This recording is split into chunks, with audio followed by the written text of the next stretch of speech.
అందరికీ నమస్కారం. Welcome to Telugu helper YouTube channel. ఈరోజు మనం మన ఛానల్లో ఆంధ్రప్రదేశ్ రాష్ట్ర వ్యాప్తంగా జరుగుతున్నటువంటి పెన్షన్ల తనిఖీలో ప్రజల్లో ఉన్నటువంటి డౌట్స్ ఏవైతే ఉన్నాయో దానికి సంబంధించి ఆల్మోస్ట్ ఒక 15 to 20 క్వశ్చన్స్ అయితే మీకు క్లారిటీగా ఆన్సర్ అయితే ఇస్తాను. వీటితో పాటు మీకు ఇంకేమైనా డౌట్స్ ఉంటే మాత్రం డెఫినెట్గా కామెంట్ సెక్షన్లో మాత్రం తెలియజేయండి. లాస్ట్ వీడియోలో ఏదైతే మేము పెన్షన్ వెరిఫికేషన్ సంబంధించి ఒక వీడియో అయితే చేశాంగా, సో దానిలో చాలామంది డౌట్స్ అయితే అడిగారు. ఆ డౌట్స్ని కూడా మాక్సిమం నేను వెరిఫికేషన్ పర్పస్ మాత్రమే చెప్తున్నానండి. రిమైనింగ్ డౌట్స్ అయితే అడుగుతారు, బట్ దాన్ని నేను వేరే వీడియోలో అయితే మీకు కన్ఫర్మ్ అయితే చేస్తాను. బట్ ఏవైతే వెరిఫికేషన్ రిలేటెడ్గా క్వశ్చన్స్ అడిగారో దానికి సంబంధించి ఇప్పుడైతే మీకు క్లారిటీగా ఆన్సర్ అయితే ఇస్తాను. ఆ వీడియో ఎవరైనా చూడకపోతే ముందు ఆ వీడియోని చూసి ఆ తర్వాత ఈ వీడియో చూస్తే మీకు క్లారిటీ అయితే వస్తుంది. సో ఫస్ట్ ఆఫ్ ఆల్ ఈ యొక్క పెన్షన్ వెరిఫికేషన్ సంబంధించి పెన్షన్దారుడు హాస్పిటల్కి వెరిఫికేషన్ పర్పస్ వెళ్ళేటప్పుడు ఏ డాక్యుమెంట్స్ పట్టుకు వెళ్ళాలి అని ఫస్ట్ అయితే మనకి డౌట్ ఉంటుంది కదండి. సో దానికి సంబంధించి మీకు ఏదైతే సచివాలయ సిబ్బంది ద్వారా వచ్చే నోటీస్ ఉంటుందో నోటీస్ ఒకటి పట్టుకోవాలి. అదేవిధంగా సదరం సర్టిఫికేట్ సంబంధించి ఎలా ఉంటే అలా ఒరిజినల్ని అయితే పట్టుకోండి. అదేవిధంగా మీ యొక్క ఆధార్ కార్డ్ని పట్టుకోండి. అదేవిధంగా ఏదైతే మెడికల్ రిలేటెడ్గా డాక్యుమెంట్స్ ఉంటాయో మెడికల్ హిస్టరీకి సంబంధించి డాక్యుమెంట్స్ ఏవైతే ఉన్నాయో అవన్నీ కూడా పట్టుకోండి. ఓకేనా? ఈ యొక్క పెన్షన్ వెరిఫికేషన్ 2025కి సంబంధించి ఎవరెవరికి వెరిఫికేషన్ చేస్తున్నారు అంటే గత నెల నుంచి అంటే 2024 డిసెంబర్లోనే మనకి మెడికల్ పెన్షన్లకు సంబంధించి వెరిఫికేషన్ అయితే ఆల్రెడీ స్టార్ట్ అయ్యింది. వాళ్ళకి జరుగుతుంది. జరిగిపోయిన వాటిపై ఇంకా రిజల్ట్ అయితే రావాల్సి ఉంది. బట్ ఈలోపే మనకి వికలాంగుల పెన్షన్దారుడు ఎవరైతే 6,000 పెన్షన్ తీసుకుంటున్నారో వారికి కూడా ఈ యొక్క వెరిఫికేషన్ అనేది స్టార్ట్ అయిందండి. మనకి జనవరి 20 నుంచి ఈ యొక్క వెరిఫికేషన్ అనేది స్టార్ట్ అవుతుంది. సో మిగిలిన పెన్షన్లు ఉన్నారు ఎవరైతే వృద్ధాప్య పెన్షన్లు, విడో పెన్షన్లు, అభయహస్తం పెన్షన్లు, రిమైనింగ్ ఏవైతే వృత్తులకు సంబంధించిన పెన్షన్లు ఉన్నారో వాటికి సంబంధించి ప్రస్తుతానికైతే వెరిఫికేషన్ సంబంధించి ఎటువంటి అప్డేట్ అయితే రాలేదండి. చాలా మంది అడిగే క్వశ్చన్, యాక్చువల్లీ ఇది అవుట్ ఆఫ్ ద వెరిఫికేషన్ సంబంధించి కొత్త పెన్షన్లకు సంబంధించి ఎప్పుడు అప్డేట్ వస్తుందని చెప్పి చాలామంది అయితే అడుగుతున్నారు.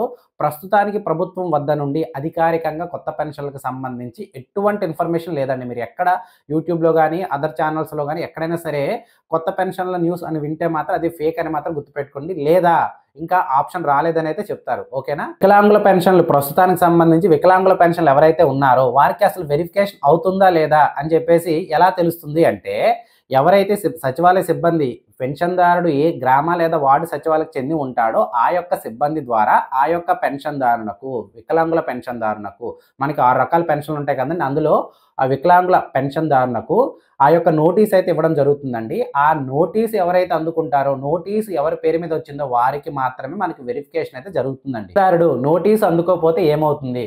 సో ఇది చాలా మంది డౌట్ ఉంటుంది. ఎందుకంటే వివిధ కారణాల వల్ల అవుట్ ఆఫ్ ద స్టేట్లో కానీ లేదా స్టేట్లోనే వారి యొక్క అవసరాల రీత్యా వేరు వేరు ప్రాంతాల్లో ఉన్న వారికి ఈ యొక్క నోటీస్ అందుకునే అవకాశం అయితే ఉండదు. సో అలాంటప్పుడు ఏమవుతుంది అంటే, ఇది గుర్తుపెట్టుకోండి, నోటీసు అందుకోకపోయినా లేదా నోటీసు అందుకొని వెరిఫికేషన్ వెళ్ళకపోయినా ఆ యొక్క పెన్షన్లు ఆ నెల నుంచి హోల్డ్లోకి వెళ్తాయండి. హోల్డ్లోకి వెళ్ళడం అంటే తాత్కాలికంగా పెన్షన్ అనేది ఆగుతుంది. అంటే వారికి పెన్షన్ నగదు అనేది రాదండి. ఓకేనా? ఆ వెరిఫికేషన్ పూర్తయ్యేంత వరకు ఆ యొక్క నగదు అనేది రాదు. ఓకే? డౌట్ రావచ్చు, అసలు పెన్షన్ ఎప్పుడు రద్దు అవుతుంది? ఇదైతే గుర్తుపెట్టుకోండి. ఎవరైతే వలస వెళ్ళిపోయి పెన్షన్ వెరిఫికేషన్కి కానీ లేకపోతే నోటీస్ తీసుకోవడానికి రాకుండా ఉంటారో వారికి తాత్కాలికంగా హోల్డ్లోకి వెళ్తుంది తప్ప కంప్లీట్గా అయితే ఆగిపోదు. బట్ వారికి మరలా ఏదైతే ఈ వెరిఫికేషన్ సంబంధించి ఇనిషియేట్ చేస్తారో అప్పుడు కానీ హాజరు అవ్వకపోతే డెఫినెట్గా రద్దయ్యే అవకాశం అయితే ఉంటుందండి. ఓకేనా? అదేవిధంగా బోగస్ సర్టిఫికేట్లు, తప్పుడు సర్టిఫికేట్లు, అదేవిధంగా వికలాంగులు కాకుండా వికలాంగులు అని చెప్పేసి సర్టిఫికేట్లు పొంది మరీ పెన్షన్లు గత లాస్ట్లో ఎవరైతే తీసుకున్నారో వారందరికీ కూడా వెరిఫికేషన్లో డెఫినెట్గా రద్దు అయితే అవుతుందండి. ఓకేనా? ఇక్కడ మీరు గుర్తించాల్సింది ఏంటంటే, బోగస్ సర్టిఫికేట్లు తీసుకున్న వాళ్ళు మాక్సిమం వెరిఫికేషన్కి అయితే అటెండ్ అవ్వరు. ఓకేనా? అటెండ్ అయితే ఆటోమేటిక్గా పెన్షన్ క్యాన్సిల్ అయిపోతుందని చెప్పి వారికి తెలుసు కాబట్టి అటెండ్ అవ్వరు. అలా అని చెప్పి జెన్యూన్ పర్సన్స్ కూడా వివిధ కారణాల వల్ల అటెండ్ అవ్వలేదనుకోండి, వారికి వీరికి ఒకే కారణంతో అటెండ్ అవ్వలేదని చెప్పేసి పెన్షన్ కంటిన్యూ చేశారనుకోండి, అక్కడ బోగస్ ఎవరైతే ఉన్నారో వారికి కూడా పెన్షన్ అమౌంట్ అనేది వెళ్ళిపోతుంది. కాబట్టి ఈ యొక్క వెరిఫికేషన్కి తప్పనిసరిగా ఎక్కడున్నా సరే పెన్షన్దారుడు నోటీస్ అందిందా లేదని తెలుసుకొని, నోటీసు వారి పేరు మీద జనరేట్ అయిందా లేదని తెలుసుకొని డెఫినెట్గా ఈ యొక్క వెరిఫికేషన్కి అయితే అటెండ్ అవ్వాలి. పెన్షన్ తనిఖీ ఎక్కడ జరుగుతుంది, ఎప్పుడు జరుగుతుంది? మీకు గతంలోనే నేను చెప్పాను, ఆల్రెడీ ఒక డెడికేటెడ్ వీడియో కూడా చేశాను.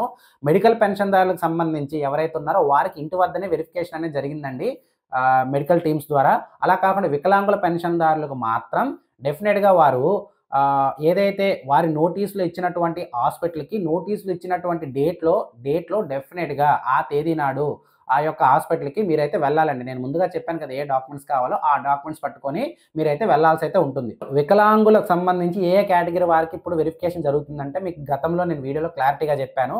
ఆర్థో, నెక్స్ట్ ఆర్థో అంటే ఎముకలకు సంబంధించి, చెవులకు సంబంధించి, కళ్ళకు సంబంధించి, మానసిక మాంద్యము, మానసిక అనారోగ్యము, అదేవిధంగా ఇప్పుడు చెప్పిన సమస్యలు ఒకటి కన్నా ఎక్కువ ఉన్న వారందరికీ కూడా ఈ యొక్క పెన్షన్దారుకి ఏదైతే నోటీస్ ఇస్తారో అసలు ఆ నోటీస్లో ఏముంటుంది అంటే మనకి ఫస్ట్ ఆఫ్ ఆల్ నోటీస్లో చూసుకున్నట్టయితే ఎప్పుడు పెన్షన్ వెరిఫికేషన్కి వెళ్ళాలి, ఎక్కడికి వెళ్ళాలి, పెన్షన్దారుని పేరు, పెన్షన్దారుని యొక్క పెన్షన్ ఐడి, అదేవిధంగా అతని యొక్క సచివాలయం వివరాలని కూడా మనకి ఈ నోటీసులు అయితే ఇవ్వడం జరుగుతుంది. నోటీసులో ఒక ముఖ్యమైన పాయింట్ అయితే ఇచ్చారండి. ఏంటంటే అది ఎవరైతే నోటీస్ అందుకొని వెరిఫికేషన్కి వెళ్ళకపోయినా లేదా నోటీసు అందుకోకపోయినా వారి యొక్క పెన్షన్ అనేది తాత్కాలికంగా హోల్డ్లో ఉంటుందని చెప్పేసి అందులో క్లియర్గా ఇవ్వడం అయితే జరిగింది. సో ఈ పాయింట్ని అయితే మీరు అసలు పెన్షన్ తనిఖీలో ఏం చేస్తారు, ఇది చాలా మందికి డౌట్ ఉంటుంది కదండి. సో అక్కడ మీకు ఎటువంటి క్వశ్చన్స్ అయితే అడగరండి జనరల్గా. బట్ ఎవరైతే పెన్షన్దారుడు ఇందాక చెప్పినటువంటి డాక్యుమెంట్స్ అన్ని పట్టుకు వెళ్తారో ఫస్ట్ ఆఫ్ ఆల్ ఆ డాక్యుమెంట్స్ అన్ని జెన్యూనా కాదో చెక్ చేస్తారు. స్పెషల్గా సదరం సర్టిఫికేట్ జెన్యూనా కాదని చెప్పేసి వివరాలు అయితే చెక్ చేస్తారండి. ఓకేనా. అదేవిధంగా సదరం సర్టిఫికేట్ పొందే సమయంలో ఆ యొక్క పెన్షన్దారుడికి ఏ విధంగా అయితే అసెస్మెంట్ చేశారో అది మరలా చేస్తారండి. ఓకేనా. ఆ మరలా చేసిన తర్వాత అతనికి ఏదైతే సదరం పర్సంటేజ్ ఉంటుందో ఉన్న దానికన్నా తక్కువగా వచ్చినా లేదా 40% కన్నా తక్కువ వచ్చినా అలాంటప్పుడు ఆ యొక్క పెన్షన్ అయితే రద్దు అవుతుందండి. ఓకే. ఎవరైతే ఆ యొక్క పెన్షన్ వెరిఫికేషన్ చేసే మెడికల్ టీం వారు ఉంటారో, డాక్టర్స్ ఉంటారో వారికి ఒక మొబైల్ యాప్ ఇవ్వడం జరుగుతుంది. అందులో పెన్షన్దారుడికి సంబంధించిన ప్రతి క్వశ్చన్స్ అయితే అడుగుతాయండి. ఇష్యూ ఏంటి, ఎంతవరకు ఉంది అనే రిమార్క్స్ కూడా అడుగుతుంది. అక్కడ ఫైనల్గా మాత్రం క్వశ్చన్ అడుగుతుందండి. ఈ యొక్క పెన్షన్దారుడుకు పెన్షన్ రికమెండ్ చేస్తున్నారా, అదేవిధంగా డాక్టర్ యొక్క రికమెండేషన్ ఏంటి అని చెప్పేసి 2 క్వశ్చన్లు అయితే మనకు అడుగుతాయి. ఆ యొక్క క్వశ్చన్స్ బేస్ చేసుకొని ఆ యొక్క పర్సన్స్కి పెన్షన్ అనేది వస్తుందా రాదా అనేది అయితే డిసైడ్ అవుతుందండి. సో ఇక్కడ గుర్తుపెట్టుకోండి, ఎవరైతే అర్హులై ఉంటారో సదరం సర్టిఫికేట్ వ్యాలిడ్ అయ్యి అదేవిధంగా నిజంగా వికలాంగులయ్యి దివ్యాంగులయ్యి సదరం పర్సంటేజ్ అనేది 40% కన్నా ఎక్కువ ఉండి అలాంటి వారు భయపడాల్సిన అవసరం లేదు. మీరు నిశ్చింతగా మీ యొక్క ఏదైతే నోటీసు చేతికి అందుకొని ఇందాక చెప్పిన డాక్యుమెంట్స్ అన్నీ కూడా పట్టుకొని ఏదైతే నోటీసులు ఇచ్చిన తేదీ నాడు మీరు హాస్పిటల్కి వెళ్ళిపోయి వెరిఫికేషన్ అయితే పూర్తి చేసుకోండి. మీకు పెన్షన్ అనేది హోల్డ్లోకి వెళ్ళదు. 1 నెల కూడా పెన్షన్ అయితే ఆగదు. ఇదైతే గుర్తుపెట్టుకోండి. ఇదంతా ఎవరి కోసం అంటే బోగస్ సర్టిఫికేట్లు, తప్పుడు సర్టిఫికేట్లు, వికలాంగులు కాకుండా వికలాంగులు అని చెప్పేసి సర్టిఫికేట్లు పొంది ఉంటారు వారికి మాత్రం పెన్షన్ నిలుపుదల చేయాలి అనే ఉద్దేశంతో నోటీసులు ఇచ్చే సమయంలో పెన్షన్దారుడు ఇంటి వద్ద లేకపోతే ఏం జరుగుతుంది, ఇదైతే గుర్తుపెట్టుకోండి. సో దానికి నోటీసులు ఇచ్చే సమయంలో గ్రామ వార్డు సచివాలయ సిబ్బందికి ఒక పెన్షన్ రీవెరిఫికేషన్ అని చెప్పేసి ఒక యాప్ అయితే ఇవ్వడం జరిగిందండి. అందులో పెన్షన్దారుడు చనిపోయాడా, పెన్షన్దారుడు తాత్కాలికంగా వలసలో ఉన్నారా, పెన్షన్దారుడు బ్రతికే ఉన్నాడని చెప్పేసి 3 ఆప్షన్లు ఉంటాయి. సో అక్కడ ఆ పెన్షన్దారుడు కానీ ఇంటి వద్ద కానీ లేకపోతే తాత్కాలికంగా వలసలో ఉన్నాడు అని చెప్పేసి మనకు ఆప్షన్ అయితే ఉంటుంది కదా, అదైతే టిక్ చేస్తారండి. ఓకే. అలా టిక్ చేశారు అంటే అతనికి నోటీస్ అందదు, అదేవిధంగా వెరిఫికేషన్ కూడా జరగదు. అట్ ద సేమ్ టైం ఆ యొక్క పెన్షన్ అనేది హోల్డ్లోకి వెళ్ళే అవకాశం అయితే ఉంటుంది. కాబట్టి ఇదైతే గుర్తుపెట్టుకొని ఎవరైతే పెన్షన్దారుడు ఉన్నారో మీ యొక్క గ్రామ లేదా వార్డు సచివాలయంలో పనిచేస్తున్న అధికారులైన వెల్ఫేర్ అధికారులకు మీరు కాంటాక్ట్ అయ్యి మా పేరు మీద నోటీసు వచ్చిందా లేదా అని చెప్పేసి మీరైతే కనుక్కోండి.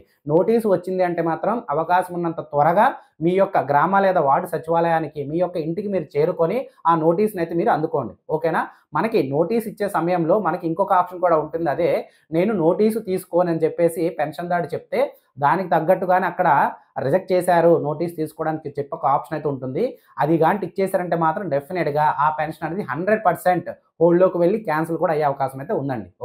ఇంకొక డౌట్ ఏంటంటే పెన్షన్దారుడు బయట ఎక్కడ ఉంటాడు, బట్ ఇంట్లో ఎవరైతే కుటుంబ సభ్యుల్లో అందరూ కూడా ఇంటి దగ్గర లేకపోతే ఒకరైనా సరే ఇంటి దగ్గర ఉంటే వారికి నోటీస్ ఇవ్వచ్చా అంటే లేదండి. ఎందుకంటే ఇది పెన్షన్ నోటీస్కి సంబంధించి ఆధార్ ధృవీకరణ అంటే పెన్షన్దారుడు బయోమెట్రిక్ వేయడం కానీ లేదా పెన్షన్దారుడు ఐరిస్ వేయడం కానీ లేదా పెన్షన్దారుడు ఫేస్కి ఫోటో తీయడం కానీ. ఓకేనా.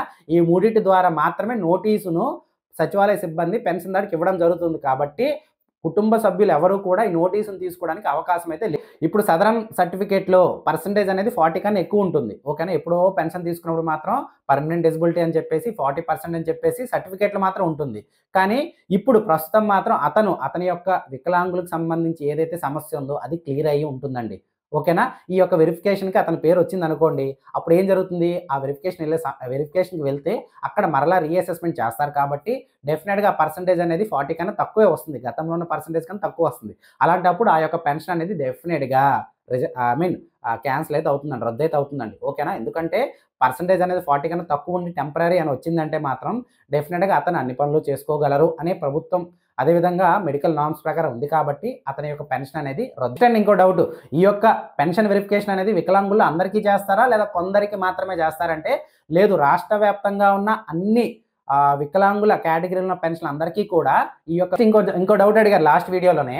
ఈ యొక్క పెన్షన్‌కి సంబంధించి సర్టిఫికేట్ బోగస్ అని తేలితే, ఓకేనా, బోగస్ అని తేలితే లేదా సర్టిఫికేట్ అనేది బోగస్ అని తేలితే వారి యొక్క పెన్షన్తో పాటు సర్టిఫికేట్ కూడా క్యాన్సిల్ అవుతుందా అని చెప్పేసి అడిగారండి. డెఫినెట్‌గా క్యాన్సిల్ అయితే అవుతుందండి. వెరిఫికేషన్ వెళ్ళిన తర్వాత సర్టిఫికేట్ తప్పుడు సర్టిఫికేట్ అని చెప్పి కానీ తేలిందంటే మాత్రం పెన్షన్తో పాటుగా ప్రస్తుతం వస్తున్న పెన్షన్ ఏదో ఉందో దాంతో పాటుగా సర్టిఫికేట్ కూడా. నెక్స్ట్ అండి, ఇందాకే చెప్పాను నేను యాక్చువల్లీ ప్రాపర్ రీజన్ అంటే మెడికల్ పర్పస్ లేదా హాస్పిటల్‌లో ఉన్నా లేదా వారి యొక్క రిలేటివ్స్ ఎవరైనా చనిపోయినా లేదా ఇంపార్టెంట్ పని రీత్యా అవుట్ ఆఫ్ ద స్టేట్ గానీ, అవుట్ ఆఫ్ ద విలేజ్ గానీ ఆ యొక్క పెన్షనర్ గారు ఉన్నట్టయితే అప్పుడు ఈ నోటీస్ అందుకోలేరు. ఇన్ కేస్ నోటీస్ అందుకున్న తర్వాత ఆ యొక్క పెన్షనర్‌కి ఏదైనా జరిగిందనుకోండి, హాస్పిటల్‌లో ఉన్నట్టయితే వారికి వెరిఫికేషన్ మరి జరగదు కదా! ఆ యొక్క పెన్షన్ ఏమవుతుంది అని చెప్పేసి మీకొక డౌట్ అయితే ఉంటుంది కదండీ! సో, దీనికి సంబంధించి డెఫినెట్‌గా అండి, అంటే మనం నోటీస్ గాని అందుకోకపోతే పెన్షన్ హోల్డ్‌లోకి అయితే వెళ్తుంది. కానీ అక్కడ ఒక రిమార్క్ అయితే అడుగుతుంది కాబట్టి రిమార్క్‌లు ఇవైతే మెన్షన్ చేసినట్టయితే ఆ యొక్క పెన్షనర్‌కు డెఫినెట్‌గా ఆ యొక్క రీజన్ ఏదైతే ఉందో, మెడికల్ అయితే మెడికల్, తాత్కాలిక వలస ఉంటే తాత్కాలిక వలస వచ్చిన తర్వాత మరలా వెరిఫికేషన్ అవుతుంది. వన్స్ వెరిఫికేషన్ అయిన తర్వాత అతను జెన్యూన్ అని గాని ఏదైతే మెడికల్ టీమ్ వారు తెలిసినట్టయితే వారికి పెన్షన్ అనేది కంటిన్యూ అవుతుందండి. ఓకేనా? సో, ఇక్కడ పెన్షన్ అనేది తాత్కాలిక హోల్డ్‌లో ఉంచడం అంటే రీజన్ మీనింగ్ ఏంటంటే ఆ యొక్క నెలకు సంబంధించి, అంటే ఇప్పుడు జనవరి నెల కదండీ! ఏదైతే ఫిబ్రవరి నెల 1వ తారీఖు, 2వ తారీఖు పెన్షన్ ఏదైతే ఇస్తారో అప్పుడు పెన్షన్ నగదైతే రాదండి. ఓకేనా?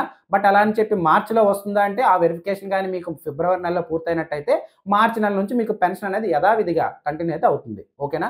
సో, నేను మాక్సిమం డౌట్స్ అన్నీ కూడా కవర్ చేశాను అనుకుంటున్నాను. మీకు ఏదైనా డౌట్ ఉంటే మాత్రం డెఫినిట్‌గా మన కామెంట్ సెక్షన్‌లో తెలియజేయండి. వెంటనే నేను రిప్లై అయితే ఇవ్వకపోవచ్చు. బట్ నెక్స్ట్ వీడియోలో మాత్రం ఆ యొక్క ఏవైతే మీరేదైతే మెన్షన్ చేశారో ఆ యొక్క కామెంట్స్ మాత్రం మెన్షన్ చేస్తూ, ఓకేనా, మీకైతే డెడికేటెడ్‌గా ఒక వీడియో అయితే చేస్తానండి. ఓకే.